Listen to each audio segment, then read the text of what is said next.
మోంతా తుఫాను ప్రభావిత ప్రాంతాలైన ప్రత్తిపాడు నియోజకవర్గంలోని కాకుమాను మండలంలో గల రేటూరు అప్పాపురం గ్రామంలో నీట మునిగిన పంటలు మరియు నల్లమడ డ్రైన్ ప్రాంతాలలో స్థానిక ఎమ్మెల్యే బి రామాంజనేయులుతో కలిసి మంత్రి పెమ్మసాని చంద్రశేఖర్ పరిశీలించారు.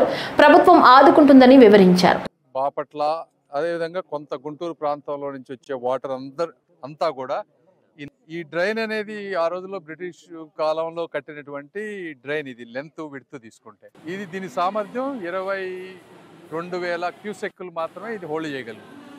అయితే నిన్నటి పడినటువంటి వర్షాల్లో దాదాపు 42,000 అంటే మోర్ దాన్ డబల్ వరకు వాటర్ రావటం, ఈ వాటర్ అంతా ఓవర్ఫ్లో అయ్యి పొలాలు మునిగిపోవడం అనేది జరిగింది. 50 క్యూసెక్కులకి వచ్చే విధంగా కెనాల్ని ఎక్స్టెన్షన్ చేయటం, అవుట్లెట్స్ ని ఓపెన్ చేయటం, ఈ రెండు చేస్తేనే లాంగ్ టర్మ్ లో దీనికి సొల్యూషన్ వస్తుంది. దీనికి దాదాపు 370-400 కోట్లు ఎస్టిమేట్ అయింది మొత్తం రివైజ్ చేసినప్పుడు.